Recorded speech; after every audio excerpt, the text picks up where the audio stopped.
My name is Alan Wiseman. I'm the Associate Provost of Strategic Projects at Vanderbilt University. And along with Craig Volden at the Frank Batten School of Leadership and Public Policy, I co-direct the Center for Effective Lawmaking. In today's version of our Center for Effective Lawmaking, or Conversations with Effective Lawmakers video series, we're very excited to welcome Mimi Stewart, who served in the New Mexico State House of Representatives from 1995 until 2015, and in the New Mexico State Senate from 2015 until current day.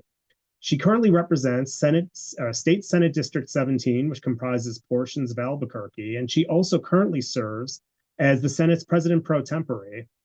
Now, as many of you might know, especially those of you in New Mexico, Senator Stewart was born in Florida but was raised in Arizona and Colorado. She earned her bachelor's degree in sociology and history from Boston University before obtaining her master's degree in, in education at Wheelock College.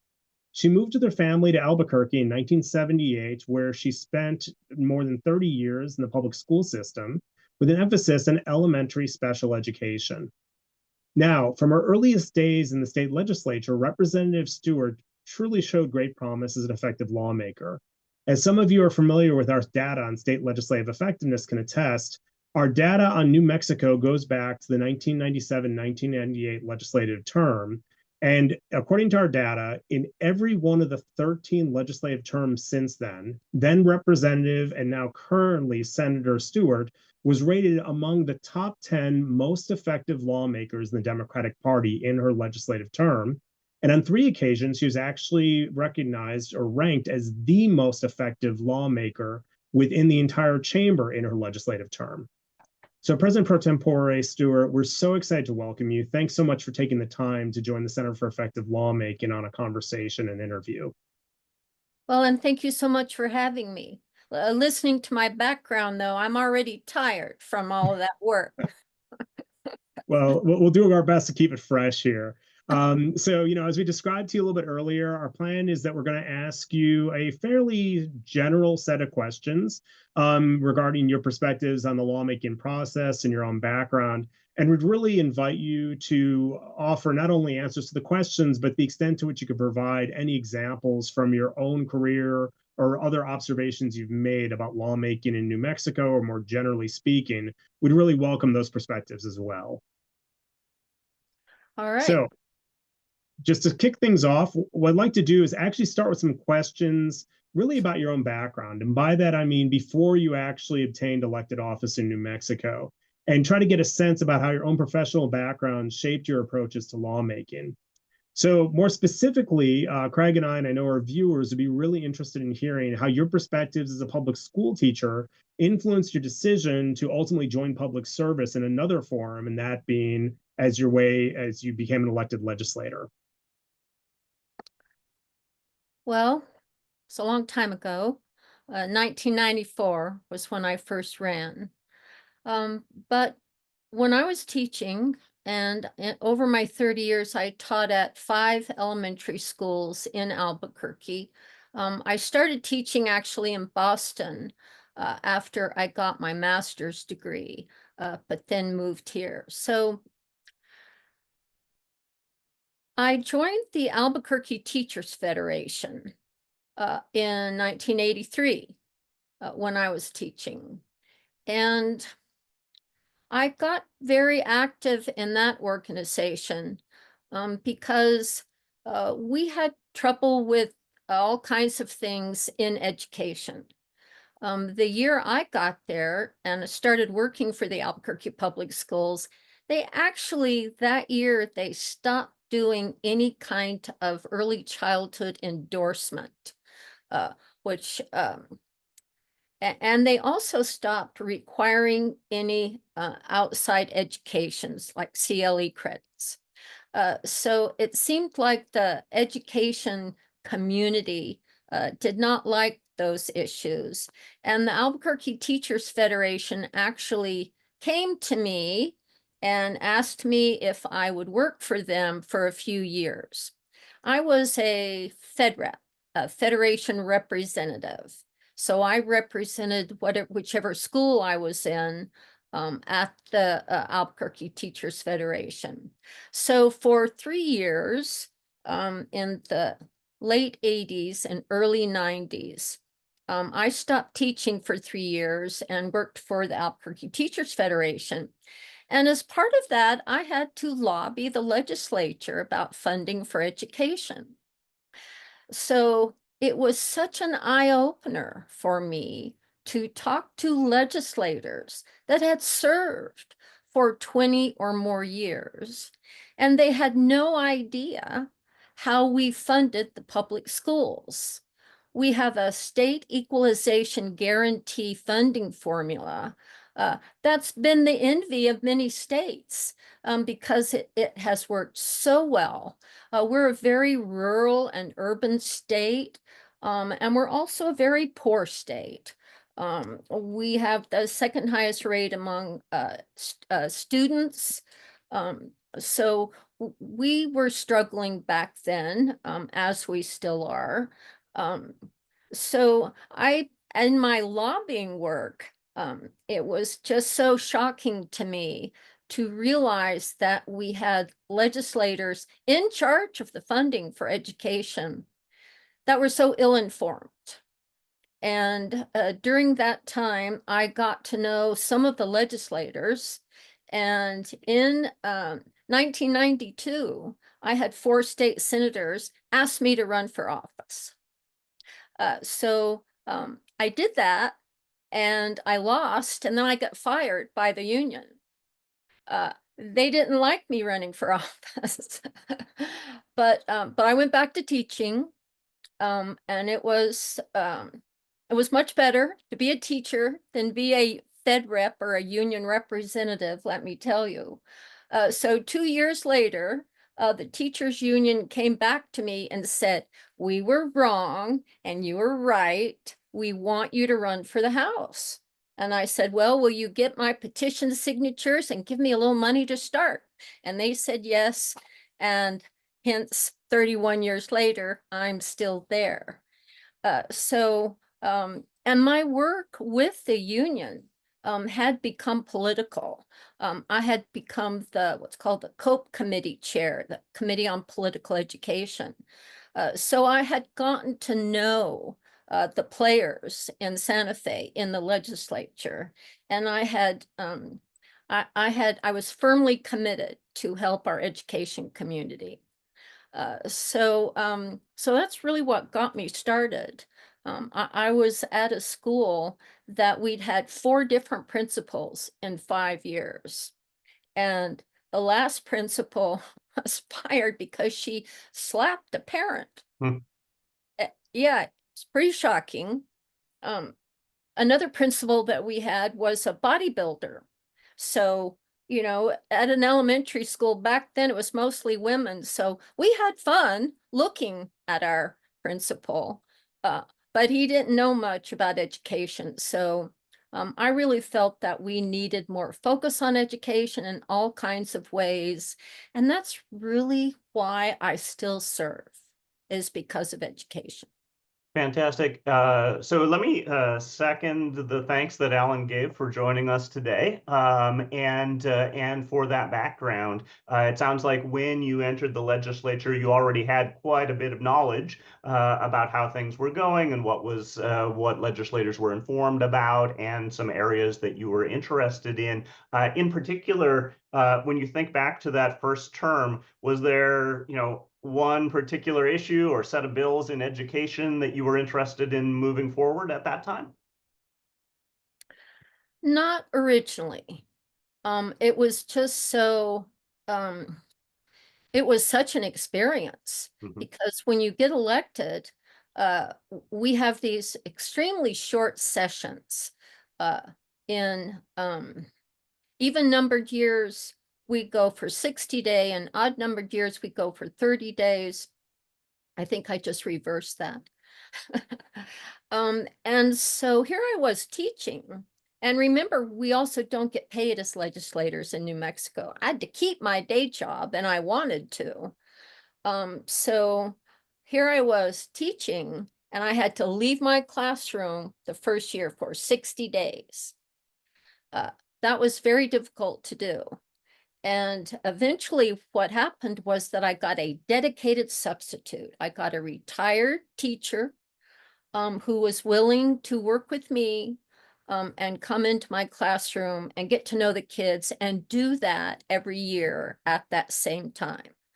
So it wasn't the bills I was working on. It was like, can I even do this? Because what happens in the New Mexico legislature is that we introduce way too many bills, and then we spend every day trying to sort out which ones we're going to pass. So I was just trying to, and here I'm an elementary school teacher. I mean, I had a great undergraduate degree from Boston University, history and sociology. So I felt that I was fairly widely read and understood things, but boy, I had to learn everything about state government.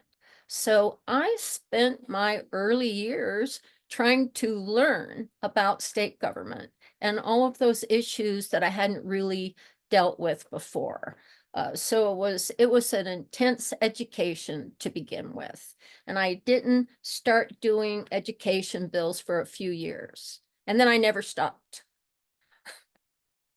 I mean, I really appreciate the fact that you highlighted the ways in which New Mexico is, in fact, a part-time legislature compared to some other states, and the unique set of constraints that puts on legislators to maintain both, dedication to the legislature while also maintaining their own jobs if they're still working full time. I'm sure a lot of our viewers might not fully be aware of that in many of our states.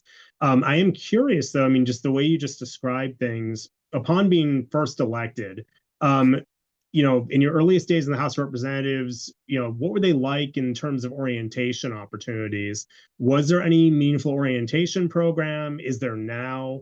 What are some things that you wish you'd been informed about? I mean, you described a situation where you were doing a lot of homework on the legislative process, so to speak. Is there any sort of institutionalization now, or have there been paths forward in this area? It's much better now. But back then, I didn't get any training. I did not get any training. I got elected in November. By the third Tuesday in January, I was in session. So I got a little bit, but not much. That is totally different now. Now we bring in our new representatives and our new senators in December. They have 3 or 4 days of this is how it works. We do trainings during the session, actually, for new people. They have a 7 to 8 o'clock trainings 3 times a week for the first month on this is the Legislative Education Study Committee and what they do all year round. This is how we do this issue. So each morning is a different issue. Children, youth, and families will be one day, the corrections department, etc. And I had none of that. I had none of that. I just had to learn by the seat of my pants. And also, because I was still teaching, I really couldn't go to very many interim committees. I could take 10 days off, 10 other days off during the school year. So I went to the committees that I didn't know very much about. I went to the Courts, Corrections, and Justice Committee, found out a lot about juvenile delinquency, that working at elementary, I didn't really have to deal with. So we've in my 31 years now, we've really changed the way we train people to take part. Before our meeting today, I had lunch with one of our brand new senators, and she asked for it, and I sat down and she just had questions. She just had one question after another, and it was really fun to explain things to her. And she said to me, I thought that I should just sit back and listen and learn this session. Was that the right idea? And I said, yes, it was. And by the way, you should do that for a couple of years. Don't start worrying about legacy or bills you have to do. Take part in these interim committees. I did explain that 60-day and 30-day, and we're not paid, and how difficult it is for just regular people to be part of the legislature. But we make up for those short days by having a very robust interim committee process. We have 20 interim committees. Me, as the president pro tem, I have just appointed 42 senators to those 20 committees. And she wanted to ask about those committees. So, yeah, training, just really crucial. Or you sit around and do nothing for a number of years because you don't know how. Yeah. Now, I mean, many people aren't aware of just how much work is being done outside of those 30 and 60 days, and how influential that is in, thinking through issues, building up coalitions, and all of the rest, and as Yes. well as how long it takes to get up to speed. So you were saying that after a little while you were introducing your own bills, largely having an education based agenda, but you weren't just interested in education issues, right? So you've been interested in environmental and water issues, a variety of things influencing your district, and so on. How did you think kind of over time about, here are the issues, you can't do everything, but here are the issues I want to focus on, and why is that? So when I got to the House of Representatives, the then speaker said to me, I have 6 requests for the 2 spots on the Education Committee, but I need a smart liberal for the Judiciary Committee, and I'm asking you to go on that committee instead of Education. Well, I was brand new and he was the boss. I wasn't about to say no, although I really wanted to be on that Education Committee. But what he put me on was the interim Education Committee. Now we have probably one of the best interim education processes in the country because we have a dedicated staff of about 8 to 10 and a director. And their job is to help us study education in New Mexico and come up with reforms and solutions. So I served on that in the interim. It's really one of the places where I worked on those education bills. But here I am in the Judiciary Committee, brand new. I'm glad the speaker thought I was a good person to go on it, but it sure was, drinking from the fire hose. So I did go to the interim Courts, Corrections, and Justice Committee. I became very interested in all kinds of different criminal issues. I also served on the Water and Natural Resources Committee, which is where I became interested in water and the environment. And I've always been an environmentalist. And although I have a colleague who says Mimi Stewart was progressive before anybody even thought of the term. I've become more moderate. I don't know if it's age or it's the process of compromising and collaborating and trying to empathize and understand an opposing point of view. So I also started focusing on women's issues. When I got elected, out of 70, there were 6 women.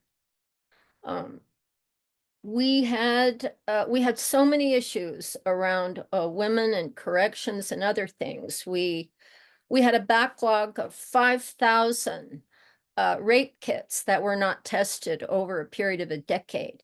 That got me so angry. So I've done several bills around that already. So it's a matter of opening up your mind, and when you start to understand how state government works, then you start to try to figure out how to fix these issues that come up everywhere. So it was my experience on those committees, and then my experience during the interim, when I could go to a few interim committees, that broadened my scope, that made me able to turn longtime knowledge. No, I read both Diet for a Small Planet and Rachel Carson's book in my early 20s.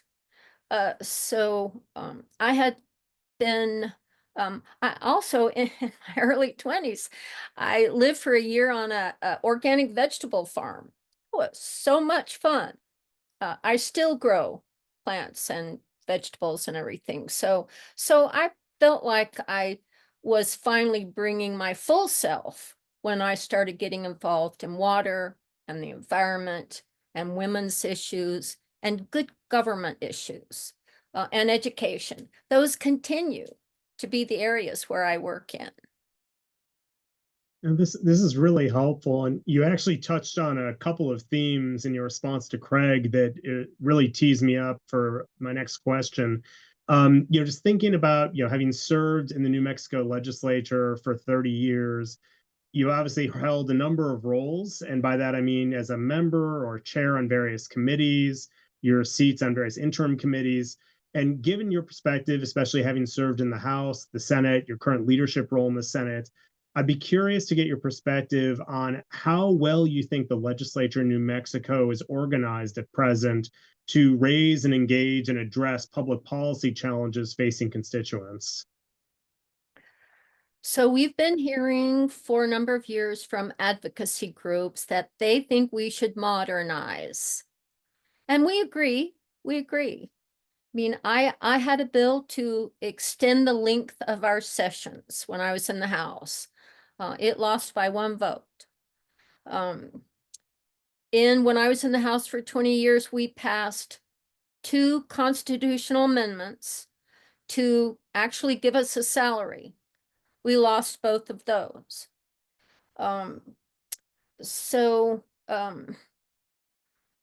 Fast forward a couple of decades, and the women in the House and in the Senate have joined forces and are trying to pass 3 constitutional amendments.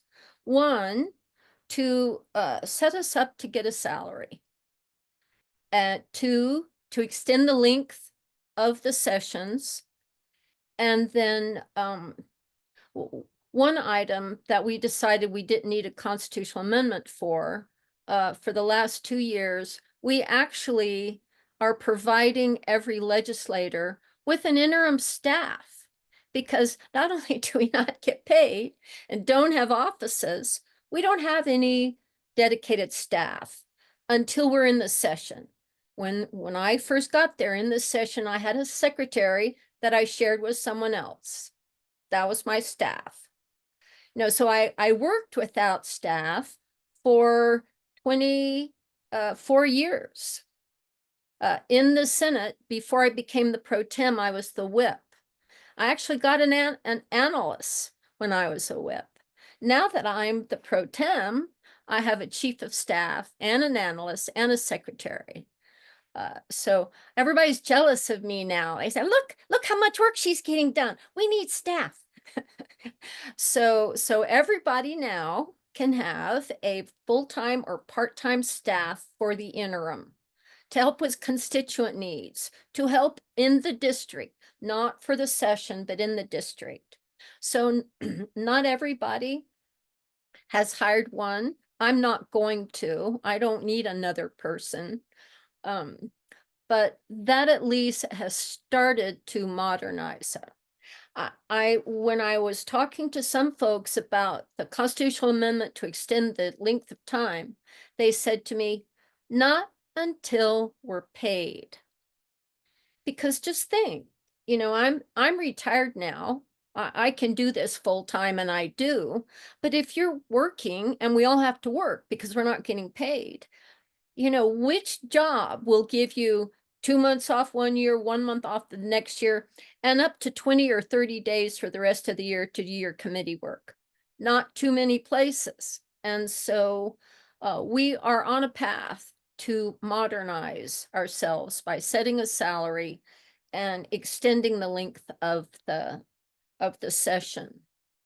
Yeah, I mean, it seems like that even that first step of having the staff involvement traces back to what you were saying earlier in terms of the staff on that interim education committee really setting you up for success there. But now I'm hearing that that's many of the staff that people are hiring are doing mainly constituency service rather than lawmaking service. Is that the way to think about that?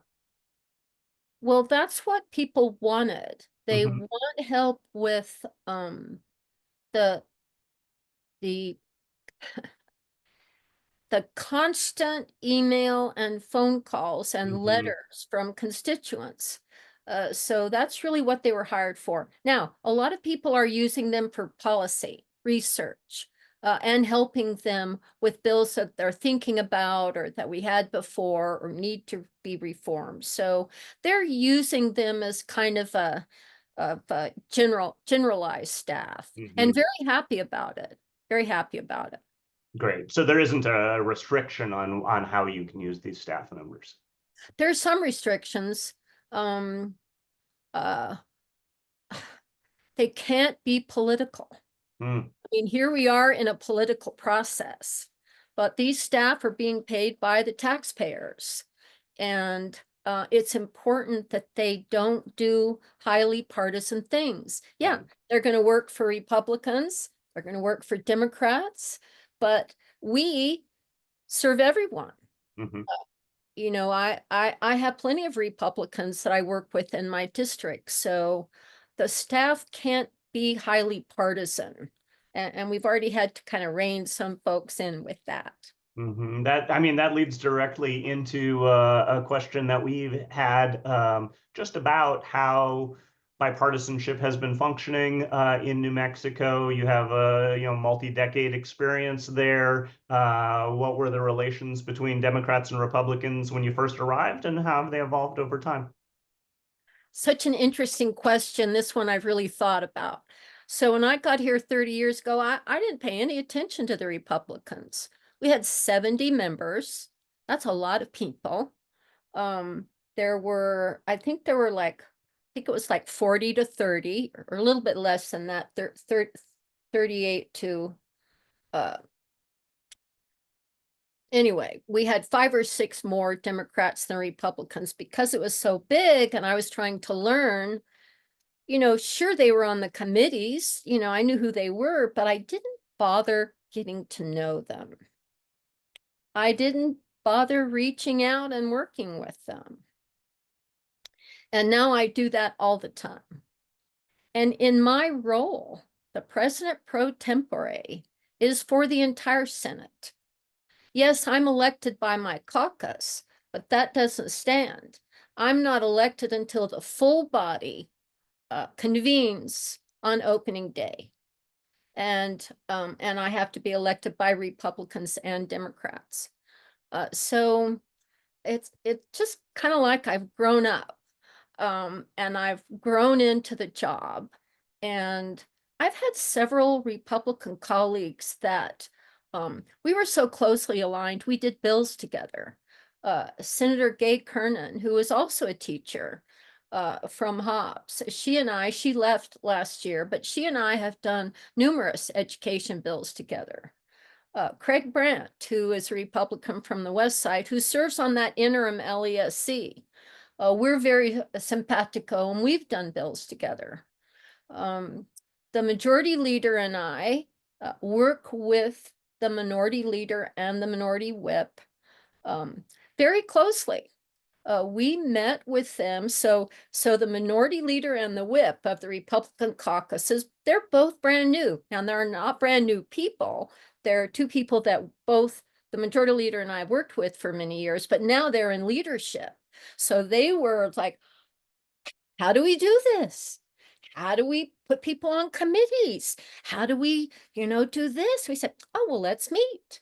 Let's meet. So we've had these just wonderful, fun meetings where it's like, what, you want that guy on that committee? I don't know. Where we worked out our differences and where we taught them how to do things. And we had fun doing it because they were fun and they were grateful that we wanted to do that. So we've got for this particular caucus, I think we're off on a good start. Now we have some new Republicans in our Senate, and this is how I describe them, said they're emboldened by the national politics. You know, from New Mexico, which is a reliable blue state, you know, they have trouble with statewide elections, but because they've got this president now and they have this Congress, they have the Senate, they're emboldened. And so one of them brought a Doge bill, and, you know, others have tried to use their megaphone in that way. And we try to teach them react with respect and some humor, and just being reasonable people. You know, I've just learned so much about the empathy and compassion and trying to put yourself in other people's shoes. And I've been trying to understand the conservative brain for 30 years. And I really respect and like parts of that conservative brain and feel like I can relate to parts of it. You know, we used to have a big conservative Republican caucus around the country that was focused on the environment. You know, I just don't think the environment should even be a partisan issue. It is, but it doesn't have to be. And I don't think education should be a partisan issue, and that it doesn't have to be. So I'm kind of proud of myself for going from, I don't need to talk to those Republicans, to I like them and respect them and want to work with them, even though I disagree with them politically about 80% of the time. Well, all said, the way you're characterizing the political environment, Senator, is actually quite refreshing in comparison to what we hear perhaps at the national level or in other states. A situation in which even, you don't have a situation in which one party is completely dominating the political environment, and it's clear that you and other leaders on both sides of the aisle are trying to work together to advance common goals.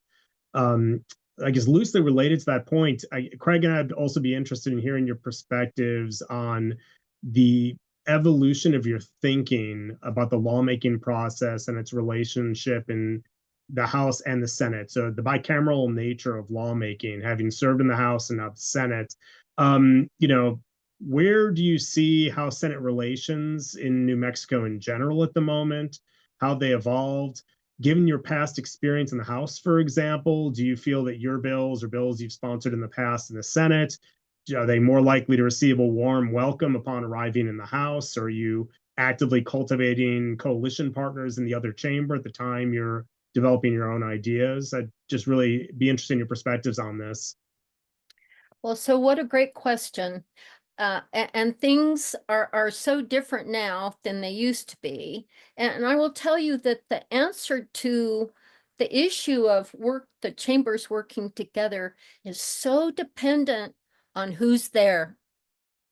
I mean, we have processes, but a lot of it is left for the current membership. And I am so lucky that I have a majority leader in Peter Worth who can work across the aisle and can work across chamber. But, when I first got to the Senate 10 years ago, 2015, my senator got elected to something else. So I got to jump to the Senate. I had to because the House went Republican, and I knew that I was not going to be very happy with that. So, so then in my first 4 years when I was in the Senate, it was easy to get my stuff passed in the House. Now, they were a little mad at me because I had abandoned them. But they were still friends, and they still, knew my bills and knew what I wanted to do and would help. Well, that's gone now. I think because there's been such incredible turnover I mean, there's hardly anybody left. 11 years, this is 11 years after I left, there's hardly anyone left there that I served with. So, and I had a very bad experience this year with the House. For the last several years, I have worked with the House on passing paid family medical leave. I've gotten it out of the Senate 2 times, with all but 2 Democrats voting for it. And then they can't get it off the floor of the House. So this last year, I said, well, let's start it in the House. I know I can get it out of the Senate, so you guys start it. And then they didn't speak to me for 6 weeks and changed the bill so drastically that I barely recognized it when they did pass it. So I still don't know what happened with that. I have my I think I know what happened. I think there was a small group of people who needed to have it changed for them to vote for it again. And so it's not really a paid family medical leave that they passed. There's no paid family leave. There's only 6 weeks of paid medical leave. So the bill was just so different that the Senate didn't pass it. So I feel like now I have to almost start over. I first have to say, what was that? 6 weeks of not talking to the governor, not talking to me, not talking to anyone in the Senate, not talking to the advocacy groups that are so crucial in a bill like that. It was shocking. I still don't understand why they did it. And maybe they felt like they just had to do it. They had to just do it themselves and not have anybody help them. Mhm. I never think like that. The advocacy groups that work with us are crucial. That they work with people more than we do. They work with who's hurting more than we do. The ACLU, the Center for Civic Policy, we've got 25 of them. We have 24 environmental groups. We've got the Sierra Club and Conservation Voters. Then we have 20 other ones. I can't name them all. So these people are important because they are working on the issues that are really important. I will say that I also got out of my comfort zone this past session and did 3 major climate bills. Hmm. Boy, that woke up the other party. Well, I got the House to pass 2 of them. mhm. So I'm starting back with okay, we can work together. We'll work this out. We'll work out the differences. We'll meet, we'll listen to each other. But it's hard and it's tough. And the 2 in our interim committees, it's always a mix of Ds and Rs and House and Senate. And my new folks asked me, well, when do we get to know the House? And I said, in the interim, you be on committees with them, you'll get to know them, you'll make those alliances. But I don't like the fact that we start the session and we don't talk to each other until the last week or 2. And then it's like, oh, we'll pass all the Senate bills. Well, you pass all the House bills. And there's not really coordination during the session. And Peter Wirth and I, the majority leader, and I have worked on that. We'll continue to work on it. I've gone way past your question, I think. But in terrific directions. I'm really taken aback by first, the degree to which House and Senate are working independently of one another, but second, the element of it being driven by personalities and the nature of leadership, right? Different people have different leadership styles there, and that leads me to wonder, so as you were, say, chair of various committees or now in the president pro tempore position, you take some of those leadership roles in discerning, what are the issues? We only have 30 days or we only have 60 days. We can't do everything. What are the ones that are really going to get our attention and move forward? So can you tell me a little bit about how that's done top down versus bottom up. What would happen if a member comes to you and says, I'm really passionate about this issue, and you're saying, well, that's not our top priority at present. How does that all play out? I don't really do that. Mm. You know, senators are very independent. Now, when we have to work with the House, that's different.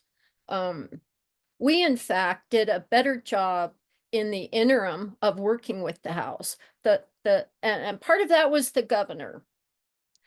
We have a terrific governor, but boy, is she in a hurry, and she wants to do everything. And so she wanted to call us in for a special session on crime.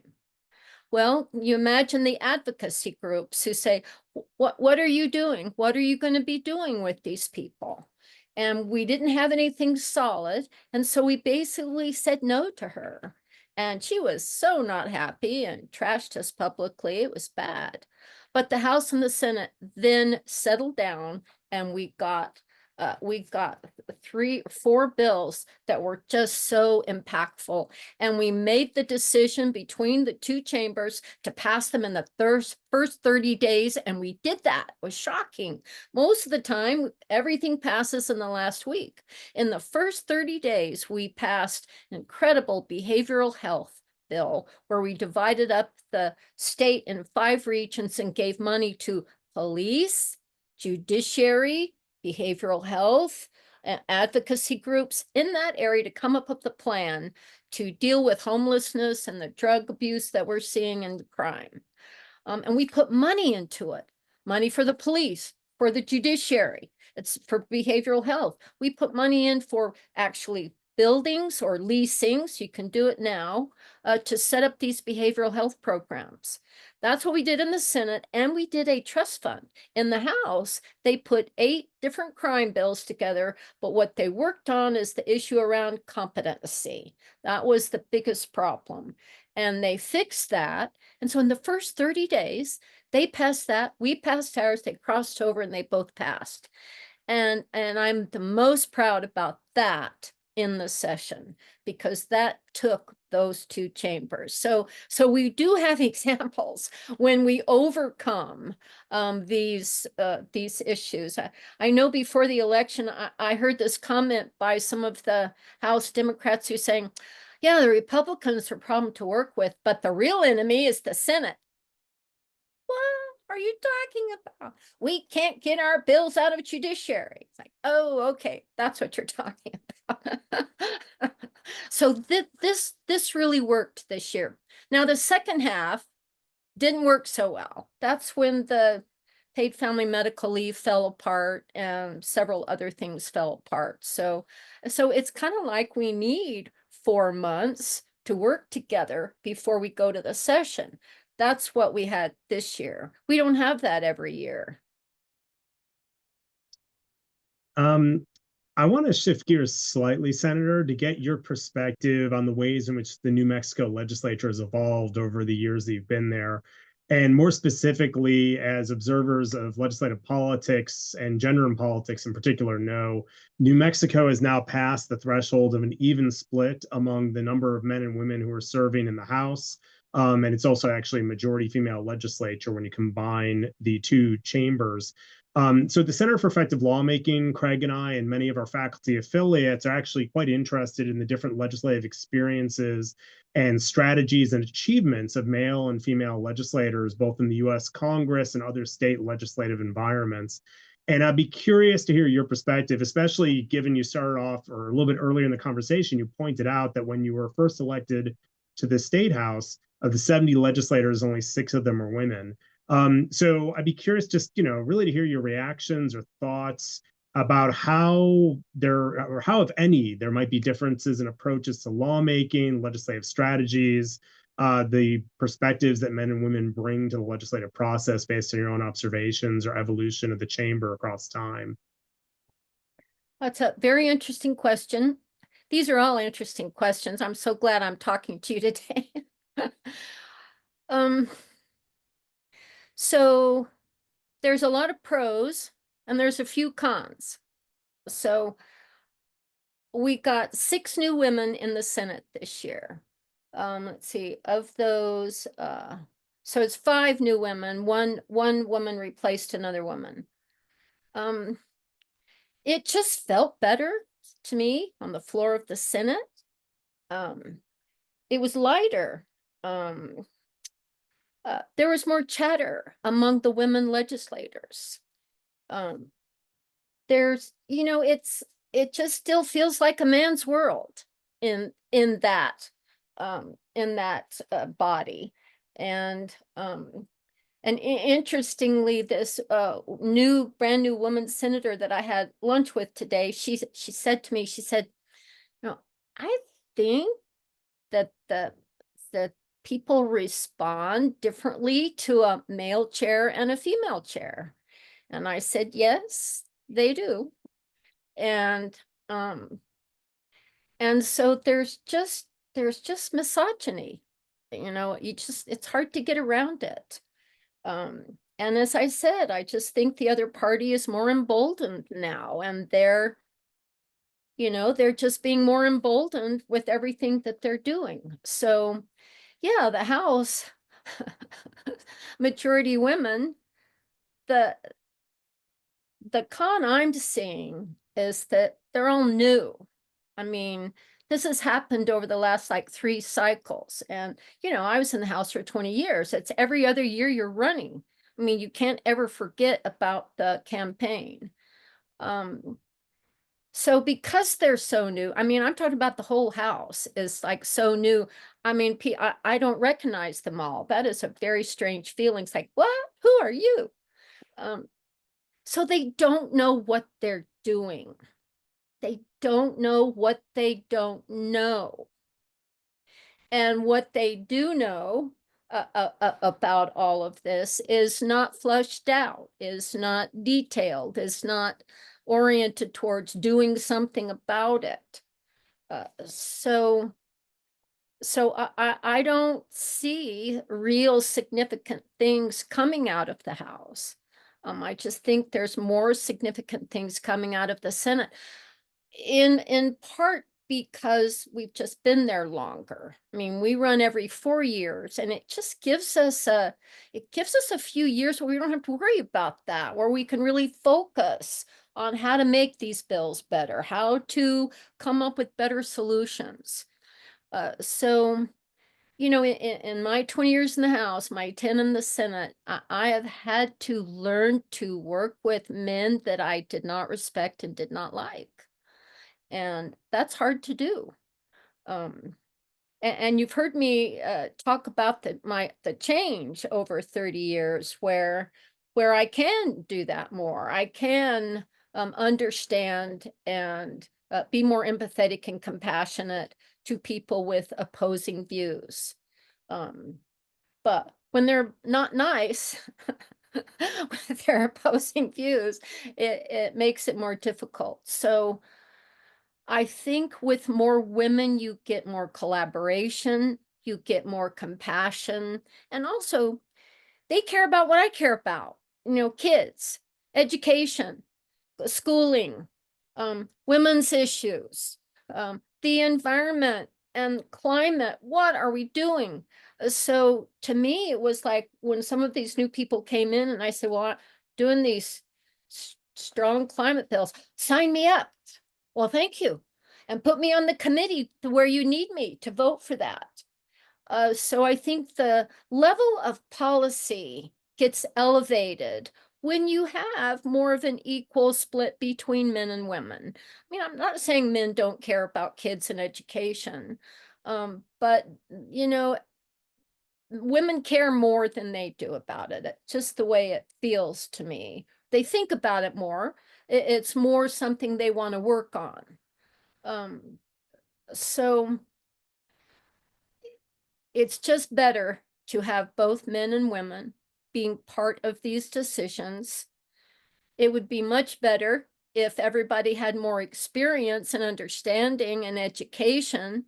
We've elected some people with like just no experience with public service and no background, no I don't know, no educational background that makes you want to say, okay, I can learn from them. I can work with them. They will know what they're doing.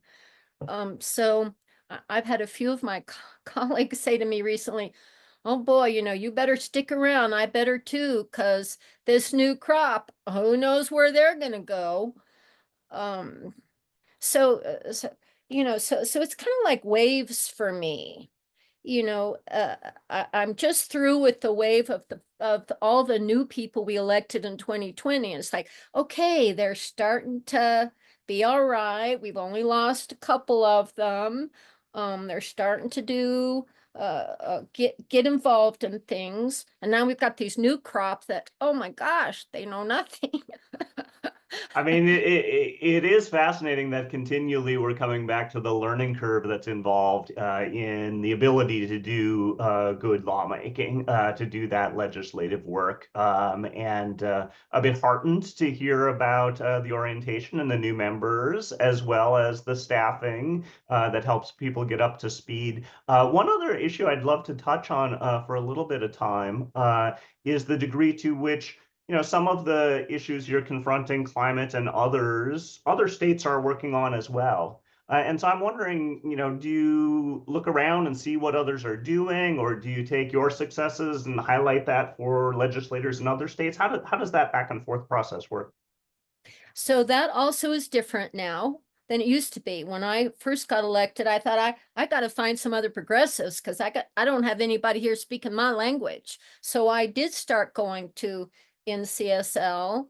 I got involved 25 years ago with Leon Billings when he started the National Caucus of Environmental Legislators. There were 25 of us.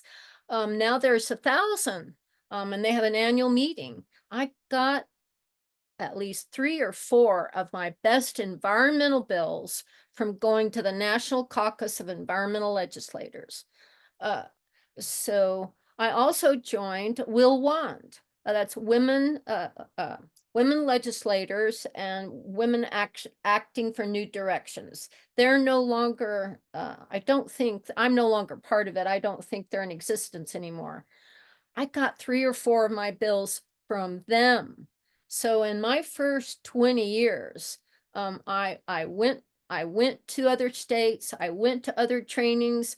NCSL was very important to me. I was part of the International Education Study Group that NCSL put together, where we compared our educational system in the US to several Asian countries, to Singapore, to Finland, to 2 provinces in China, and came up with No Time to Lose. First you had No Child Left Behind, then through NCSL, you had No Time to Lose. And I promoted that work during the interim education committee when I was the chair. So I have used other states and these national organizations. I'm now more involved with Council of State Governments West. They have a Colorado River Forum. New Mexico is one of 7 states that have a compact on the Colorado River. We must come up with a different configuration because of climate change and the drought and the fires and the lack of water. And we have to do that by the end of next year. So because I was involved with that, they're now having the next meeting here, and I'm the co-chair in Santa Fe in November of this year. So I've used those national organizations to educate myself and to do more legislation. But for the last 10 years, I've really had to focus on New Mexico. And in my role now, I'm just busy all the time. I am going to go back to NCSL this summer and NCEL. But they also invite me, as they invite me everywhere. I don't have time to go to, I've been invited to France. I've been invited to Greece. I've been invited to Ireland. I don't have time to do that. It's kind of sad, really. I am going to try next year to go to France. They invite me to this incredible Normandy leadership every year. My majority leader is gone, and he says, "Oh, you should do that. It's really cool." Yeah, this sounds like a good problem to have, Senator, I have to tell you. Well, we want to be mindful of your time, but finally, because the Center for Effective Lawmaking is located at Vanderbilt University and the University of Virginia, and especially given your focus on education, we wonder if you have any particular insights or advice you want to share with college students today. Thank you for asking me that. It was just so much fun to get to that last question and oh, now that sounds like fun. Read widely in fields that interest you. You know, there's just so much out there. The new books that are being produced all the time, read widely in those areas that interest you. Try very hard to obtain a degree. It will open doors for you. Don't quit your last year like my partner did. Had to go back like my daughter did. Try to get that degree. It will open doors. You don't have to stay in that field, but it's important to get that degree. And try to develop these 3 habits. Try to reflect and write about those books that you read. Try to do academic work your whole life. Reflect and write about those books, and cultivate friends that are going to help you remain academic, that want to talk about books, that want to go to presentations, that want to learn. Try to cultivate a lifelong learning. You know, I am getting older. I've had lots of years of work. I'm at the point where I'm saying, you know, I need to de-stress. And I've read lots of how you de-stress. Several lists of how you de-stress is read a book. Read a fiction book. I can't read any fiction during the session. I just cannot do it. But I sure can afterwards. So sprinkle in some fun fiction along that, and then limit your screen time. Those are my words of advice for young college students. Fantastic. Thanks for those, and thanks for your time today, and thanks, of course, for your public service, your many years of what you've been doing on behalf of New Mexicans there. No money. Yeah, for free as a volunteer service, no doubt. I did want to give you just one more chance if there's anything that we failed to ask you. I know you've been sticking to our questions, but anything that we should have asked you about effective lawmaking in New Mexico, or anything you felt we left out? You know, it's probably something I've left out. There has been one driving issue for me, and that is to try to get our colleges of education and our current elementary school teachers to teach reading according to the science of how kids learn. I'm sure you're aware of these 5 decades of being sold a story and been sent down the wrong path by our 2 icons, Lucy Calkins and Maddie Clay. They were both wrong about what they said to us about how to teach kids how to read. You don't teach kids to guess. It doesn't work. Structured literacy is what must be taught at these elementary levels. And it's not about teaching English. It's not a curriculum. It's the way to teach the alphabetic code in whatever language you're in, according to the science of how kids actually learn to read. And I've been trying to get us to do that for 30 years, and we're almost there with this governor. We're starting to train teachers. In the last session, the House wouldn't pass my education bill, so I took it and put it in another bill. I just stuck it in another bill.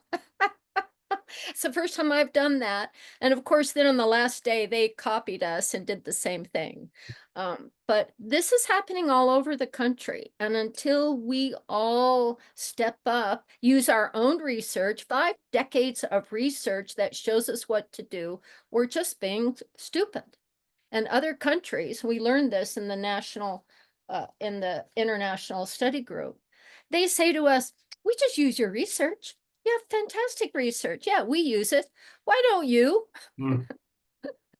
Yeah. So I'll leave you with that conundrum. Well, I appreciate that on content, but I also just love it from the passion, right? That seems to have driven you and your agenda for the past 30 years on this front. That's it. And that as a driving feature of effective lawmakers is unsurpassed. So thank you again. We really appreciate your time. And this was very fun. So thank you for asking me to do it. Wonderful. We're really grateful to have you here, Senator. Okay, Take care. great. I hope I meet you sometime. We'd love to have you out at Vanderbilt. Oh, and I'm sending new people to your school for your training. Wonderful, wonderful. Have them look us up. Yeah, I will. Thanks so much. Thank you both.